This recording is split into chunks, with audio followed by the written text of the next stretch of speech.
ಚಾನಲ್ಗೆ ನಿಮಗೆಲ್ಲ ಸುಸ್ವಾಗತ ಸ್ನೇಹಿತರೆ. ಇವತ್ತು ಸಂಡೇ ಆಗಿರುತ್ತೆ.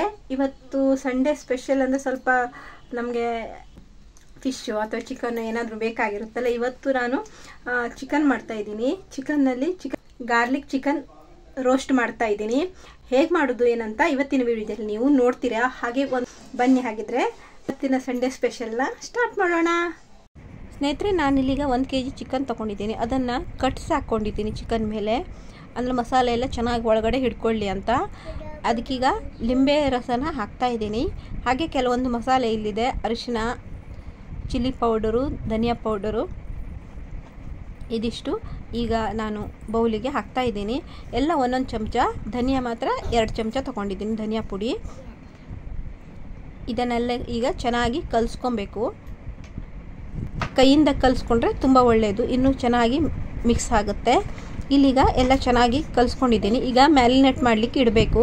ಆದಷ್ಟು ಇದನ್ನು 2 ಅವರ್ ಫ್ರಿಜ್ಜಲ್ಲೇ ಇಟ್ಬಿಡಿ. ಮ್ಯಾರಿನೇಟ್ ಆಗಿರೋದನ್ನು ನೀವು ಬೇಕಿದ್ರೆ ಅರ್ಧ ಗಂಟೆ ಇಟ್ಟು ಮಾಡಿದ್ರೂ ಪರವಾಗಿಲ್ಲ. ನಾನು ಒಂದು ಪ್ಯಾನ್ ತೊಗೊಂಡಿದ್ದೀನಿ. ಅದಕ್ಕೀಗ 20 ಬೆಳ್ಳುಳ್ಳಿ ಮತ್ತು ಸ್ವಲ್ಪ ಕರಿಬೇವು ತೊಗೊಂಡಿದ್ದೀನಿ. ಇದ್ರ ಜೊತೆಗೆ ನಾನಿಲ್ಲಿಗ ಕಸೂರಿ ಮೆಥಿ, ಒಂದು 5 ಕೆಂಪು ಮೆಣಸು, ಚಕ್ಕೆ, ಪಲಾವ್ ಎಲೆ, ಪೆಪ್ಪರು, ಹಾಗೆ ಜೀರಿಗೆ, ಧನಿಯಾ ಕಾಳು ಇವಿಷ್ಟನ್ನು ತಗೊಂಡು ಇದ್ರ ಜೊತೆಗೆ ಫ್ರೈ ಮಾಡ್ಕೋತೀನಿ. ಸ್ವಲ್ಪ ಇದು ಡ್ರೈ ಫ್ರೈ ಆಗಿರುತ್ತೆ. ಚೆನ್ನಾಗಿ ಹುರ್ಕೊಬೇಕು. ಒಂದು ಸ್ಮೆಲ್ ಬರಬೇಕು, ಅರೋಮಾ ಬರೋ ತನಕ ಚೆನ್ನಾಗಿ ಹುರ್ಕೊಳ್ಳಿ.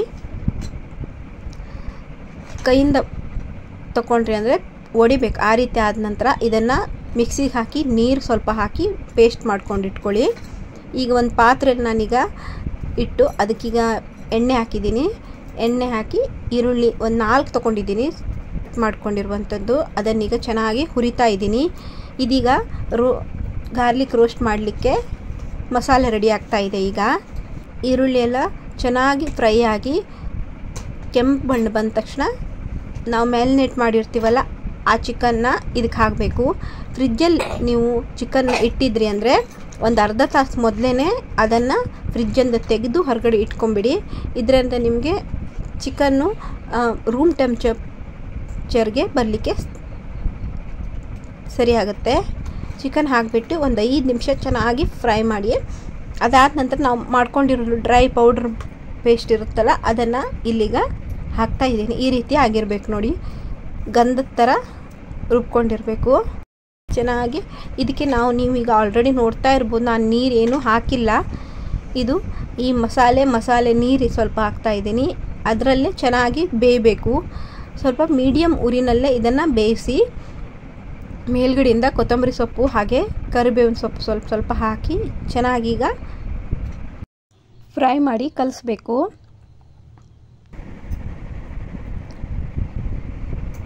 ಒಂದು 5 ನಿಮಿಷ ಇದೇ ರೀತಿ ಚೆನ್ನಾಗಿ ಕಲಿಸ್ಕೊಂಡು ಆಮೇಲೆ ಮುಚ್ಚಳ ಮುಚ್ಚಿ ಸಣ್ಣ ಉರಿನಲ್ಲಿ ಬೇಯಿಸಿ. ಸಣ್ಣ ಉರಿನಲ್ಲಿ ಅಂದರೆ ನಿಮಗೆ ಮೇನ್ ಚಿಕನ್ ಈಗಲೇ ಬೇಯುವಂಥದ್ದು.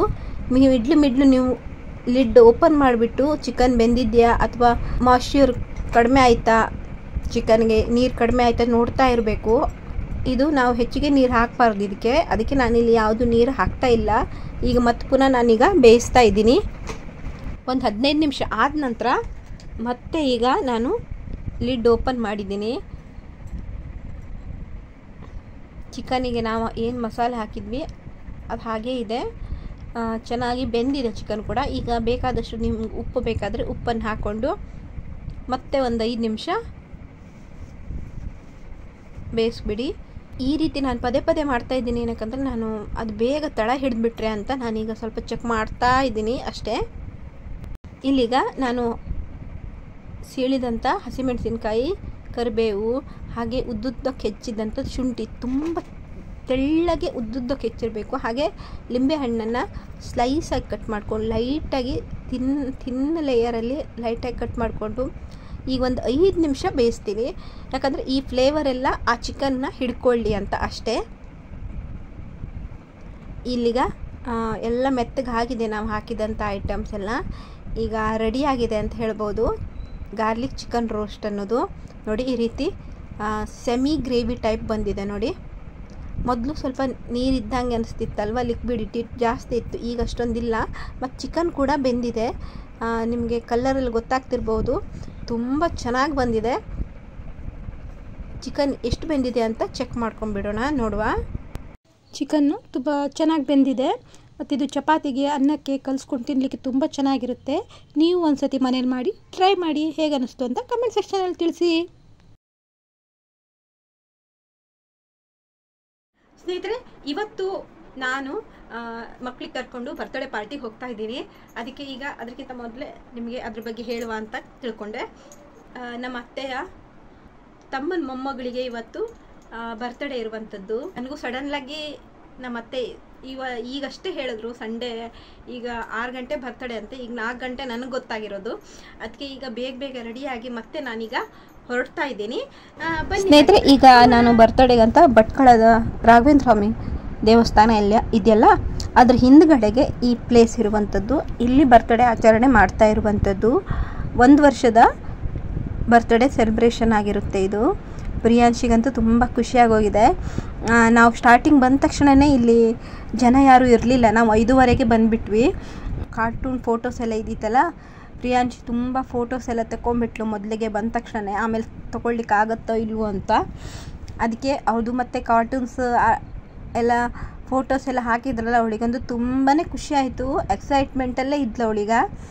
ಇಲ್ಲಿಗೆ ನೀವು ನೋಡ್ತಾ ಇರ್ಬೋದು, ಪ್ರಿಯಾಂಶಿ ಮಿಕ್ಕಿ ಮೌಸ್ ಇದ್ರ ಜೊತೆ ಆಟ ಆಡ್ತಾ ಡ್ಯಾನ್ಸ್ ಮಾಡ್ತಾ ಇದ್ದಾಳೆ. ಅವಳಿಗೆ ಈ ಗೊಂಬೆ ಮಿಕ್ಕಿ ಮೌಸ್ ಗೊಂಬೆ ನೋಡಿಬಿಟ್ಟು ಖುಷಿಯಾಗಿ ಹೋಗ್ಬಿಟ್ಟಿದೆ. ಈಗ ಆರ್ಟಿಸ್ಟ್ ಬಂದುಬಿಟ್ಟು ಡ್ಯಾನ್ಸ್ ಮಾಡಿಸ್ತಾ ಇದ್ದರು ಮಕ್ಕಳಿಗೆಲ್ಲ.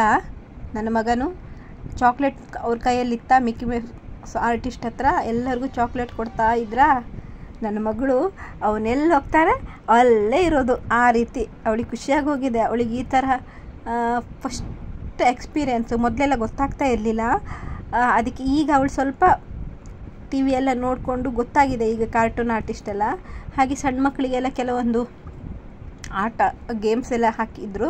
ನನ್ನ ಮಗ ಅಲ್ಲಿ ಪಾರ್ಟಿಸಿಪೇಟ್ ಮಾಡ್ತಾ ಇದ್ದ. ಟೈಮ್ ಆಲ್ರೆಡಿ ತುಂಬ ಲೇಟ್ ಆಗಿದ್ದರಿಂದ ಗೇಮ್ಸ್ ಎಲ್ಲ ತುಂಬ ಜಾಸ್ತಿ ಮಾಡಲಿಕ್ಕೆ ಆಗಲಿಲ್ಲ. 1-2 ಗೇಮ್ಸ್ ಮಕ್ಕಳಿಗೆ ಆಡಿಸಿ ಬರ್ತ್ಡೇನ ಕಂಟಿನ್ಯೂ ಮಾಡಿದ್ವಿ.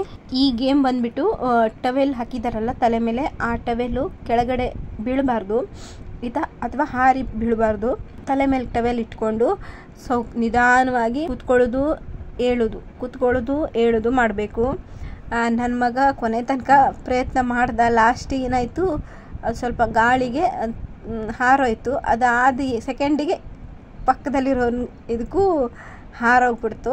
ಹಾಗೆ ಇಲ್ಲೊಂದು ಗೇಮ್ ಬಂದುಬಿಟ್ಟು ಆ ಬೋಟಲ್ ಇದೆಯಲ್ಲ, ಅದ್ರ ಮೇಲೆ ಮ್ಯಾಚ್ ಸ್ಟಿಕ್ಕು ಒಂದೊಂದೇ ಸ್ಟಿಕ್ಕನ್ನಿಟ್ಟು ಇಡ್ತಾ ಹೋಗಬೇಕು.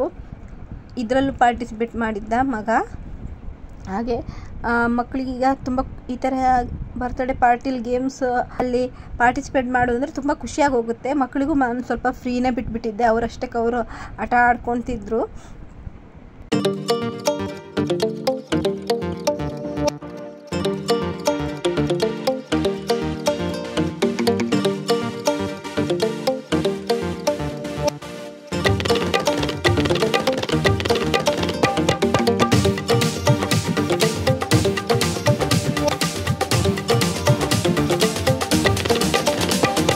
ಮತ್ತು ಬರ್ತ್ಡೇ ಪಾರ್ಟಿ ಅರೇಂಜ್ಮೆಂಟ್ ಅಂತೂ ತುಂಬ ಸಖತ್ತಾಗಿತ್ತು. ತುಂಬ ಚೆನ್ನಾಗಿ ಅರೇಂಜ್ಮೆಂಟ್ ಮಾಡಿದ್ರೇನೋ. ತುಂಬ ಜನ ಬಂದಿದ್ದರು, ಒಂದು 200-300 ಜನ ಬಂದಿರ್ಬೋದೇನೋ. ತುಂಬ ಜನ ಬಂದಿದ್ದರು. ನಾವು ಸ್ಟಾರ್ಟಿಂಗಲ್ಲೇ ಕೂತ್ಕೊಂಡ್ಬಿಟ್ಟಿದ್ರು. ನಮಗಂತೂ ಕ್ಲೀನಾಗಿ ಕಾಣ್ತಾ ಇತ್ತು ಸ್ಟೇಜಲ್ಲೆಲ್ಲ ಏನೇನು ಆಗ್ತಾಯಿದೆ ಎಲ್ಲ ಅಂತ. ಇಲ್ಲಿ ಜಿಂಕಾರ್ ಮೆಲೋಡಿಸ್ ಭಟ್ಕಳ ಇವರನ್ನು ಇನ್ವೈಟ್ ಮಾಡಿದರು ಮಕ್ಕಳಿಗೆ ಮತ್ತು ನಮ್ಮ ಬಂದಿರುವಂಥ ಗೆಸ್ಟ್ಗಳನ್ನು ಎಂಟರ್ಟೈನ್ ಮಾಡಲಿಕ್ಕೆ ಅಂತ. ತುಂಬ ಕೆಲವೊಂದು ಒಳ್ಳೊಳ್ಳೆ ಹಾಡುಗಳನ್ನು ಹಾಡಿದರು, ಹಿಂದಿ ಕನ್ನಡ ಎಲ್ಲ ತುಂಬ ಚೆನ್ನಾಗಿ ಹಾಡಿದರು. ಹಾಗೆ ಮಕ್ಕಳಿಗೂ ಅವರು ತುಂಬ ಚೆನ್ನಾಗಿ ಆಟನೂ ಆಡಿಸಿದ್ರು. ಹಾಗೆ ಇಲ್ಲಿ ಆಟೋಮೆಟಿಕ್ ಬಬಲ್ಸ್ ಫ್ಲೋ ಆಗುವಂಥದ್ದು, ಎಲ್ಲ ಕಡೆ ಹರಡ್ಕೊಳ್ಳುವಂಥದ್ದು ಇರೋದ್ರಿಂದ ಮಕ್ಕಳು ಅದರಲ್ಲೇ ಆಟ ಆಡ್ತಾ ಕೂತ್ಕೊಂಡಿದ್ದು. ಬಬಲ್ಸ್ ಬರೋ ಇದರಲ್ಲೇ ತುಂಬ ಮಕ್ಕಳು ಅಲ್ಲೇ ಆಟ ಆಡ್ತಾ ಇದ್ವು.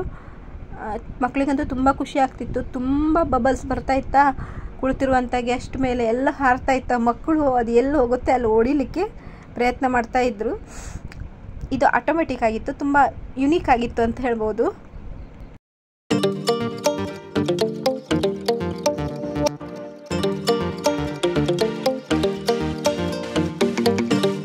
ಮಕ್ಕಳಿಗಂತೂ ತುಂಬ ಖುಷಿ ಆಗೋಯ್ತು. ಆಮೇಲೆ ಅಲ್ಲಿಂದ ಇಲ್ಲಿ ನಾನು ಸಾಂಗ್ಸ್ ಯಾವುದು ಹಾಕ್ತಾ ಇಲ್ಲ, ಬರೀ ವಿಡಿಯೋ ವಿಜುವಲ್ಸ್ ಅಷ್ಟೇ ನೀವು ಈಗ ನೋಡ್ಬೋದು. ಎಲ್ಲ ಕಾಪಿರೈಟ್ ಇಶ್ಯೂ ಬರುತ್ತೆ, ಅದಕ್ಕೆ ನಾನು ಯಾವುದು ಇಲ್ಲಿ ಸಾಂಗ್ಸ್ ಹಾಕಿಲ್ಲ.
Super. Thank you. Clap marave.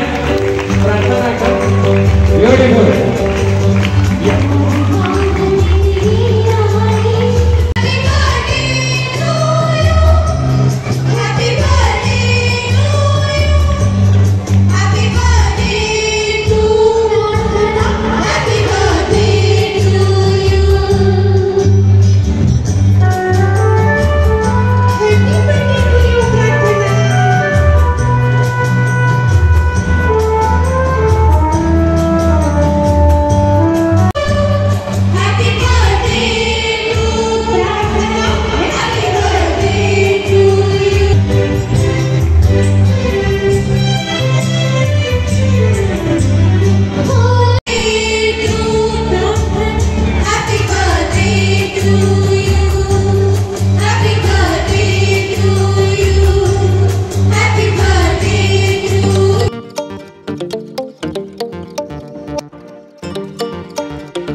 ಸ್ನೇಹಿತರೆ, ಇನ್ನೀಗ ಊಟದ ಸಮಯ ಬಂತು.